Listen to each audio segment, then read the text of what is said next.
Nicolas Guerreiro, bonjour. Bonjour Audrey.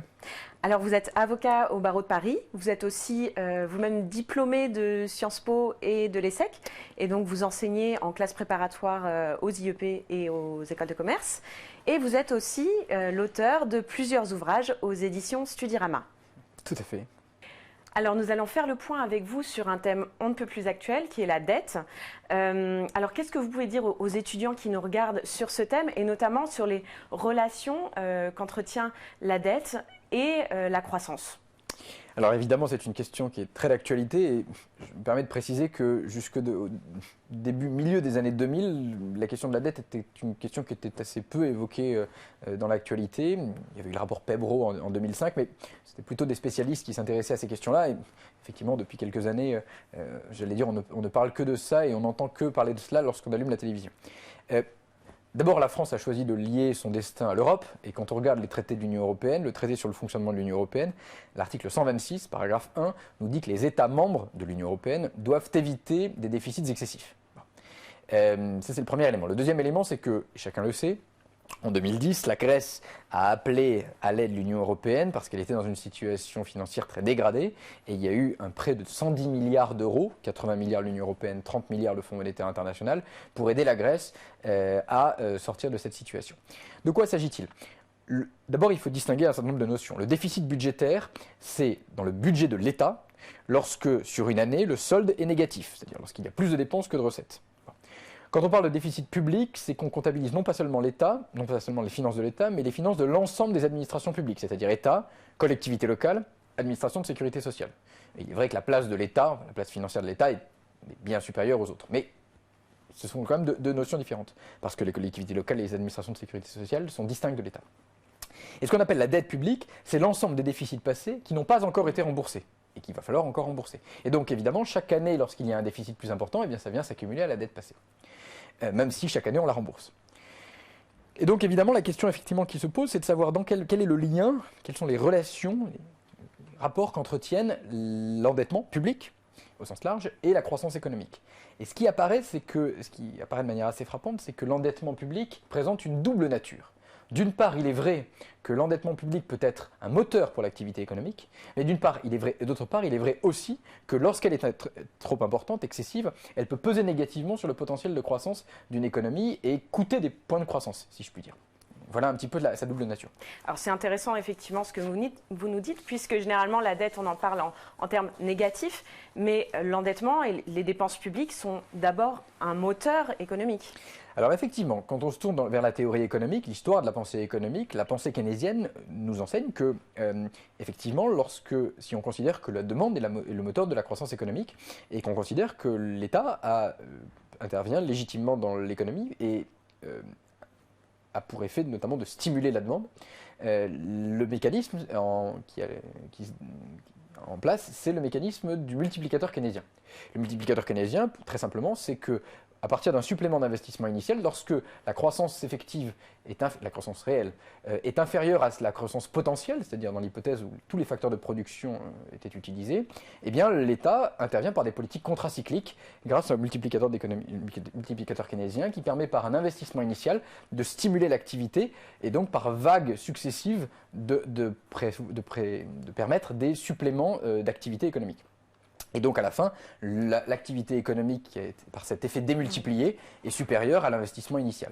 Et donc cet investissement initial, soit l'État a des ressources financières qui lui permettent de le faire, et dans ce cas-là très bien, soit il ne les a pas, et dans cette hypothèse, eh bien, il emprunte. Et cet emprunt, effectivement, le principe, c'est que la relance permet ensuite, par les prélèvements obligatoires, de rembourser l'investissement initial, mais évidemment, ça dépend de la propension des agents à consommer et du niveau de l'ouverture de l'économie.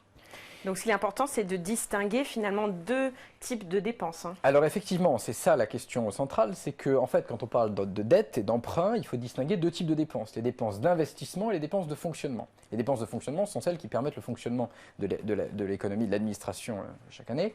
Les dépenses d'investissement, en revanche, elles sont plutôt pluriannuelles et ce sont des dépenses qui vont consister à investir pour construire des écoles, des routes, des hôpitaux, des ports, des aéroports, des gares, et qui évidemment seront utilisées sur plusieurs années. alors que les dépenses de fonctionnement, elles, sont sur l'année en cours. Et donc effectivement, en réalité, on s'aperçoit que l'emprunt, l'endettement pour financer des dépenses d'investissement économiquement se justifie beaucoup plus, alors que des dépenses de l'emprunt, de l'endettement pour financer des dépenses de fonctionnement paraissent moins légitimes. Et alors, on revient finalement à ce qui fait le cœur de l'actualité autour de la dette, c'est dire qu'une dette excessive, finalement, elle pèse de façon très négative sur la croissance d'une économie. Bien sûr, et pour une raison très simple, c'est que le budget d'un État, les finances d'un État, se caractérisent par ceci, c'est que les recettes sont hypersensibles à la croissance. Le budget de l'État est hypersensible à la croissance. Pourquoi? Parce que les recettes, qui sont des recettes fiscales, dépendent de la croissance. Dans les recettes, vous avez l'impôt sur le revenu des personnes physiques, l'impôt sur les sociétés, la TVA, la taxe sur les produits pétroliers, la taxe sur les cigarettes. Si on met de côté la taxe sur les produits pétroliers et sur les cigarettes, qui, elles, en réalité, sont assez peu élastiques. Les trois premiers, qui sont très importants, l'impôt sur le revenu des personnes physiques, l'impôt sur les sociétés et la TVA, dépendent beaucoup du niveau de l'activité économique. Et donc, si votre activité économique est forte, ces recettes fiscales sont fortes. Si elles sont faibles, si la croissance économique est beaucoup plus ralentie, eh bien, les recettes sont beaucoup plus faibles. Alors que les dépenses, elles sont beaucoup plus... Il y a un effet de cliquet et elles sont beaucoup plus rigides à la baisse. Ce qui fait que, et on l'a vu en 2009, quand vous avez les recettes fiscales qui diminuent fortement et les dépenses fiscales qui restent très élevées, eh bien votre déficit s'envole en 2009, 138 milliards pour le cas de la France. Et c'est la raison pour laquelle, début 2010, la Grèce s'est trouvée dans cette situation, parce qu'elle avait connu également la crise financière de 2009. Donc, effectivement, le déficit est un déséquilibre certain. Et lié à cette difficulté, c'est que, alors que les recettes fiscales, elles, sont sensibles à la croissance et donc elles sont incertaines. Et dans cette hypothèse, le déficit vient peser effectivement sur la croissance, puisque ensuite vous avez le service de la dette que l'État doit rembourser et qui vient limiter les marges de manœuvre budgétaires, dans la mesure où ensuite, à peine les recettes fiscales arrivées, vous avez déjà une partie qui part pour le remboursement de la dette. Alors pourquoi finalement est-ce qu'il est important de limiter cette dette ? Et est-ce qu'on peut dire finalement que cette dette n'est pas une fatalité?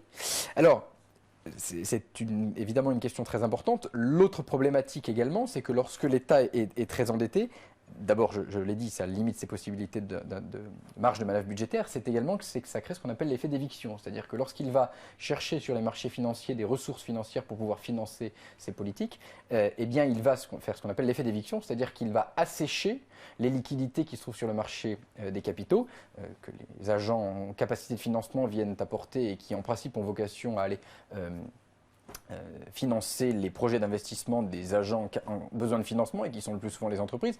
Mais lorsque l'État vient, parce qu'il lui aussi est en besoin de financement, généralement comme il rassure plutôt, il n'a pas de difficulté à faire venir à lui des ressources financières. Et comme il n'a pas de difficulté à faire venir à lui des ressources financières, eh bien il va assécher les liquidités qui viendraient financer le secteur privé. Et le secteur privé parfois se trouve en situation d'assèchement de liquidités, donc le taux d'intérêt augmente, donc ça ralentit l'activité économique.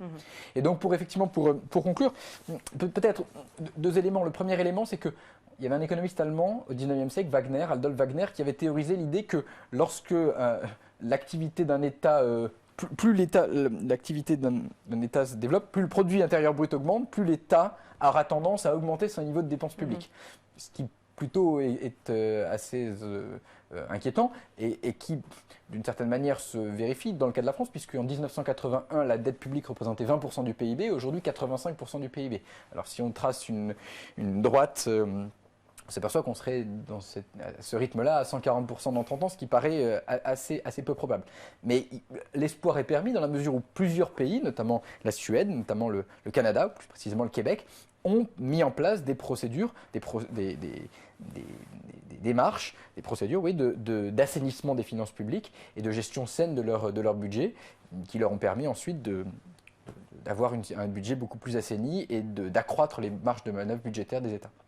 Nicolas Guerreiro, merci. Je rappelle que vous êtes avocat au barreau de Paris et enseignant en classe préparatoire aux IEP et aux grandes écoles de commerce et que vous êtes aussi l'auteur de nombreux ouvrages aux éditions Studirama, dont Les questions économiques européennes, Pouvoir et institutions en France et en Europe, ainsi que Système politique et histoire des idées. À bientôt.